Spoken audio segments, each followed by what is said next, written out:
Page 46, Raindrops Keep Falling on My Head. At the top of the page they talk about swing style. I'll come back to swing style in a little bit. I want to talk a little bit about this piece first. Common time or 4/4 time. It's got one flat. We're in the key of F major. Make sure you can do the scale, F major scale, at least one octave up and down. If you can do 2 octaves, it's better. But if you don't know the scale, then just 1 octave is fine for now. Now, you got dotted rhythms all over the place. It looks ugly. It's that swing thing they've got up there. You see, there are different styles of music. You got jazz music, you got swing music, you got blues music, you know, ragtime, boogie woogie, classical, whatever. Well, in jazz, swing, and blues, those 3, we do what is known as swing the 8th notes. And it's just the normal way of doing it. You just automatically do it. If they want even 8th notes, they have to put a note in the music, even 8th notes, or play evenly or something like that. Otherwise, you automatically swing the 8th notes. And this piece, in my opinion, they've made more difficult than it needs to be because they put in dotted rhythms all over there to indicate the swing rhythm. It's not totally accurate because a swing rhythm is not a dotted rhythm. It's not a triplet rhythm. It's sort of in between. There is no notation for swing rhythm. It's normally just straight 8th notes. So I'm suggesting throughout this piece, on all of these dotted 8th note, 16th note things, just pretend there's 2 8th notes there. So at the beginning it would be like this. 1 and 2 and 3 and 4 and 1 and 2 and 3. Play them even. Forget the dotted rhythm thing. I'll come back to that after we know we got the notes and fingering worked out. Again, the right hand, we're here, and I just played the first part. Then the second measure, so you're coming, well, here. And then the cross pivot on the thumb, just come across. You can use 2/5 or 3/5, either one, for the quarter note. But for the next note, it needs to be 3. Here. If you want to do 3 immediately, that's fine. That's fine. I tend to want to do a 2 and then a 3. And hold the A down until you play the D. And reach up an octave and then a 4 because we have a D coming up. Reach down. And again, second line, first measure. You can play that first note with 3rd finger if you want. You see the last note of the first line was with 2. You can do a 2/3 if you want. Either one is fine. And then reach up. And then 4, 3, 2, 1. Connect all these. 2. 3rd line. 3rd finger. Don't know why. You could stay right there and just stay in this position. You don't have to move. You can use 2nd finger. So I don't understand why they want 3rd finger there. I really don't. As far as I'm concerned, 2nd finger is fine. Then the last measure, that line, you're here. They want a 1, 2. You want to connect the top note. That's the melody. However, I don't understand why they want a 2, 1. Because if I do here a 1, 3, I can connect both notes. Here. And just play 5th finger for the first measure on page 47. I think that's a safer fingering. And then do a 3. Because you need a 3 on the 2nd beat. 1, 5, and then a 3. Doing what you were doing before. Now go down to the 3rd line on page 47. Now here you have a choice. You do the 1, 3 if you want. But when you play that, you need to immediately put 4th finger on it. because we need fourth finger on the note. Whether you play the note with fourth finger or not, don't care, but we need fourth finger on that note. So whatever finger you use to play the note, put fourth finger on it. So it's here. And hold that down for 3 counts, and then on the third beat you're going to play here, so both the notes are down, and then on the fourth beat you're going to hold the E down and play the C. So they overlap. 1, 2, 3, and then here I do a 2, 3 for the next measure. If your hand's big enough, you got to hold the E flat down. It's a whole note, and then here. Now hold these half notes down. And for the fourth line, first measure, I recommend the second finger for the second one. This way you're in position.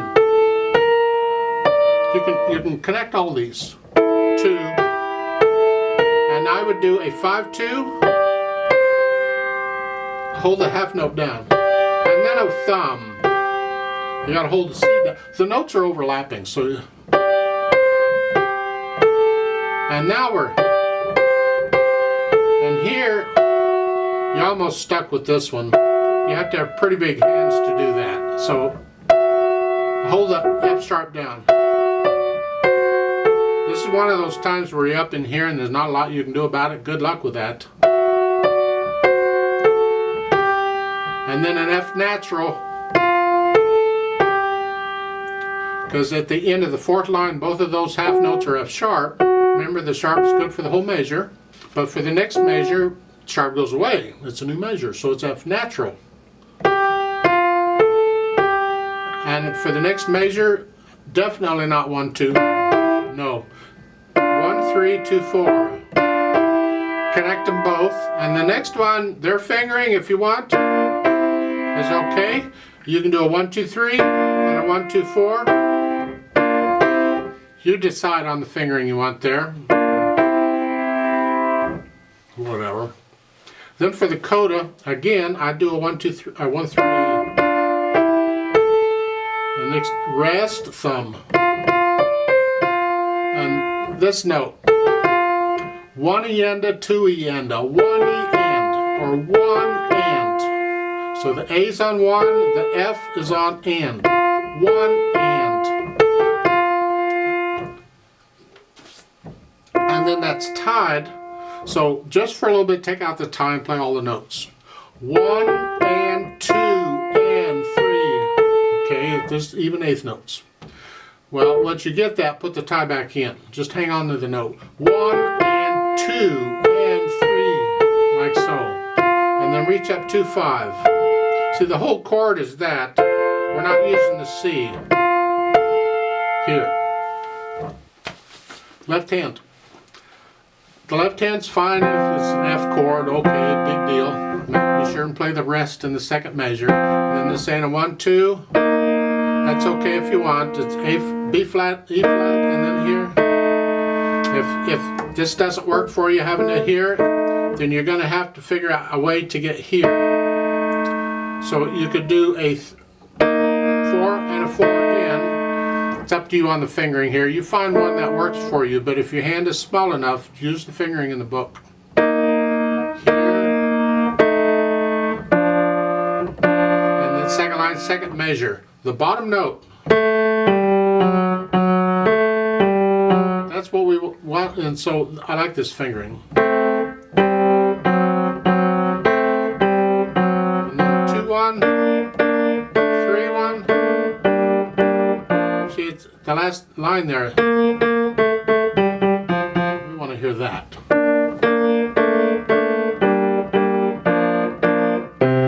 You see, in music, the idea is you want to hear the melody and it's usually on top. Doesn't have to be, usually it's on top. And the next most important thing you want to hear is the very bottom, the bass, because music is built from the bottom up. So these lines like this, at the bottom, we want to hear these. You can play these almost as loud as the melody, not quite, but you can bring them out if you want.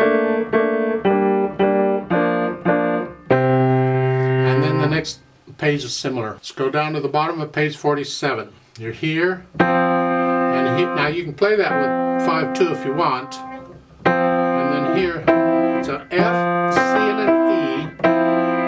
here. And then they're saying 2 again. That's okay. You can, in the second measure, if you want, play that chord with 1, 3 here. And then here, 1 and 1 and. It's the same rhythm as the right hand. 1 and 2 and 3, because the half note's on 3, and then 5, 2. Here, put the hands together this way. 1 and 2. See, they got a little problem in that they've done this before in this book. It's confusing. The half note on the left hand, the second half note, that should be on beat 3. It should be under the B flat note. It needs to be moved over. So 1 and. See, it doesn't matter where they actually print it. You still play it where it belongs. So you play it on the third beat. 1 and 2 and 3 and.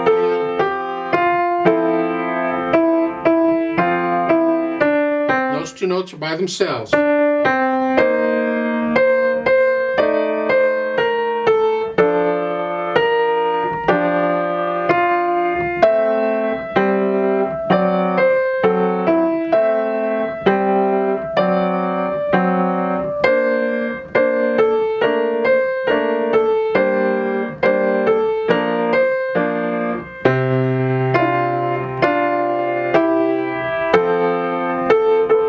So forth. I'll go down to the bottom of page 47. This last line, you're here. 2, 4, 1 and 2.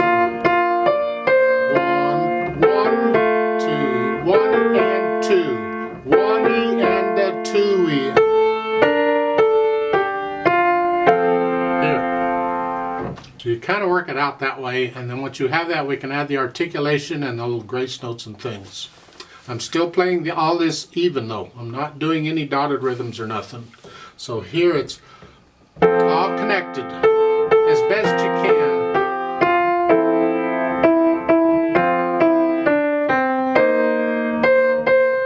It's all connected, all legato until you get the second line, second measure. Your wrist staccato on the left hand. And lift up like taking a breath. So it's and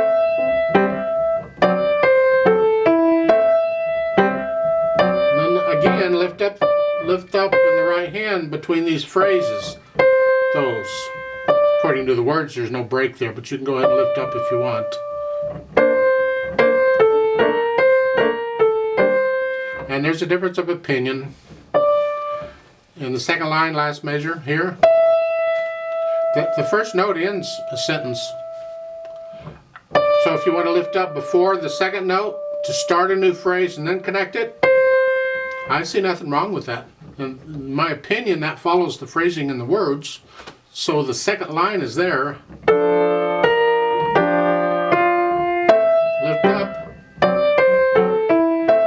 Lift up, connect.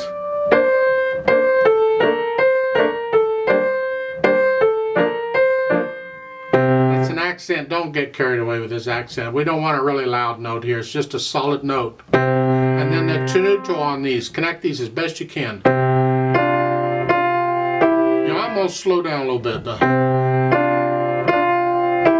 then you're back to what you were doing at the beginning. And in the left hand there, because I'm coming off of here, going to here, I use 3-1 for the first one, and then 5-1. It's just how I do it. You can do 5-1 on both if you want. And it's similar like that on page 47 as far as the staccatos go. And then in the third line, it accent tenuto again.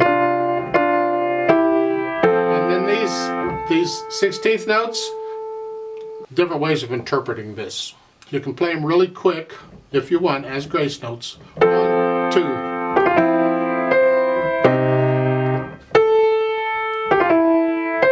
Or play them as 16th notes, 1 and 2 and. In my opinion, because this is a nice leisurely piece, I don't think I would have any real quick notes in here, so I'd probably play these more like 16th notes. So it's 1 and 2.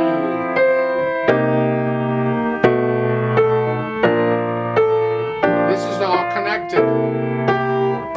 They're saying playing in the fourth line down, first measure. Unless you need a breath, I would not break that. I would connect all of that. That's not a phrase or nothing. I don't know about it. I would connect that. It's like, well, they did it that way so you can use the same finger or something.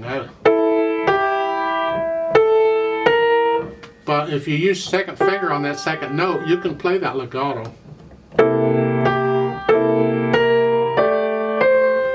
Now you lift up. It's a new phrase. Hold the G down. And I would connect all this. To me, no, connect all that together.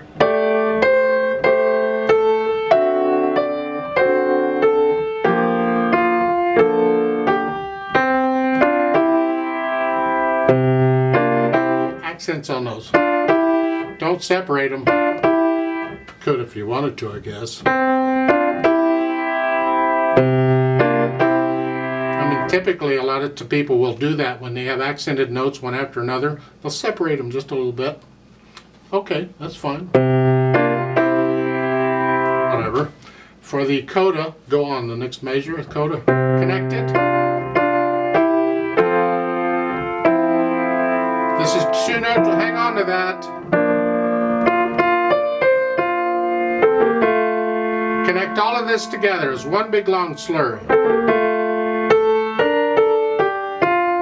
You have a retardando there. And that arpeggio line, that wiggly line, it's one, all four notes, one after another. And it's not necessarily quick,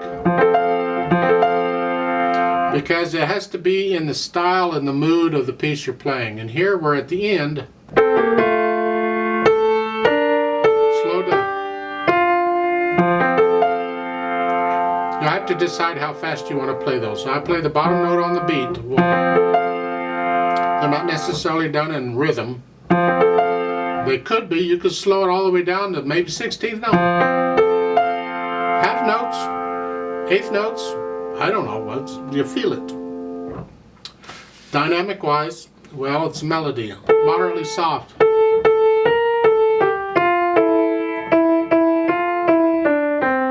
Everything else has to be under it. We want to hear the melody. And this counter melody is nice.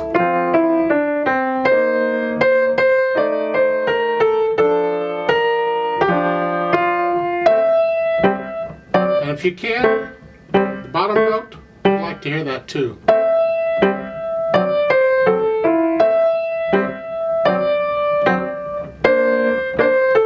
So forth. So put in the dynamics. You can read the dynamics as well as I can. Then I can put it into the swing style, what it's supposed to be. And that is, rather than even eighth notes, 1 and 2 and 3 and 4, and the counting changes. 1 and 2. You swing it. Long, short. 1 and 2. And it is felt.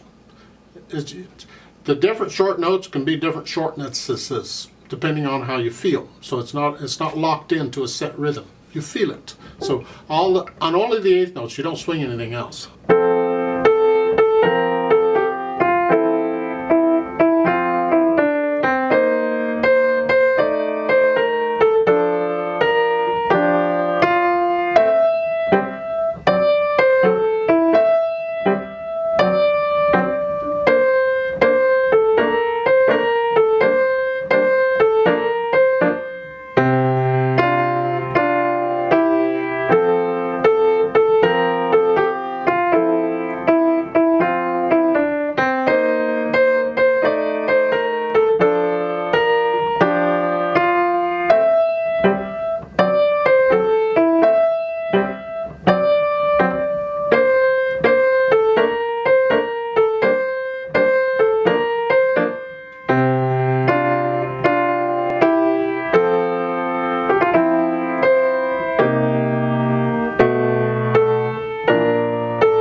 roadmap wise, there's a DCL coda toward the bottom of page 47. It's in the next to the last line, sort of toward the end there. You see it?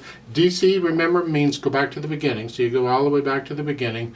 And the coda sign is at the bottom of page 46 between the last two measures. That circle with the crosshairs. So when you're playing the second measure of that line, you immediately go over to the first measure of the coda. So the whole note that you're seeing at the bottom of page 46 is actually the whole note in the first measure of the coda. You jump over there and do that one instead. And then you do the coda. Dynamic wise, so you can read the dynamics as well as I can, but once you get to know the piece, these dynamics are suggestions. You can alter them as you see fit. Play them the way it's written first, and then how do you feel it? Because at the end, I do not feel a crescendo there. This is.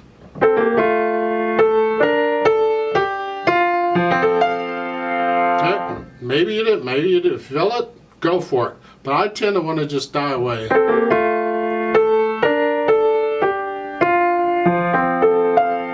Whatever. There's different ways of interpreting the music. First, play it the way it's written, and then decide how you want to do it. As far as the tempo goes, you have to be careful, because when you're swinging eighth notes, you can't go too fast, because then the short notes are too short.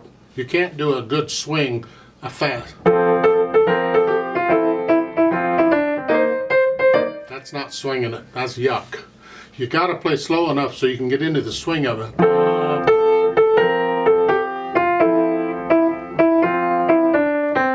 And they can be different speeds. You experiment with it. But when you tend to slow down, like in the coda, last line, and you want to slow down a little bit, then typically you would even out the eighth notes, because there's no point in swinging when you go slow. It don't swing too good. And in the next second measure there at the bottom of page 47, they printed even. That would be the same as saying even, because normally you'd see eighth notes all over the place. Here they want them, and it says slower. You slow down, and when you do that, you play them evenly. The swing goes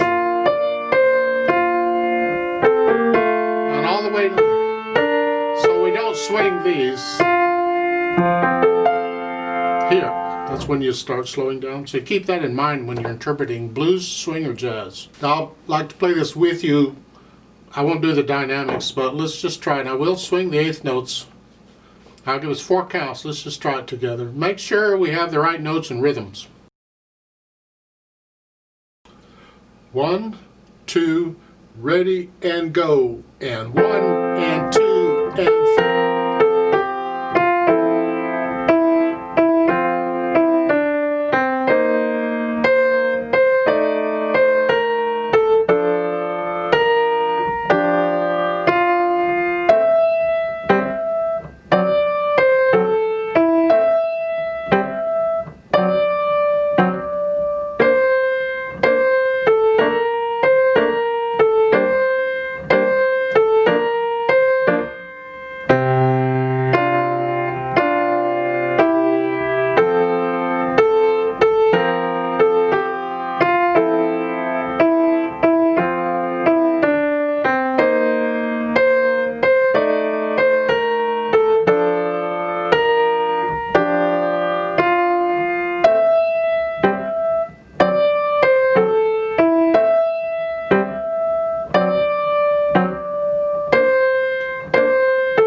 And 1, and 2, and 3 to the beginning.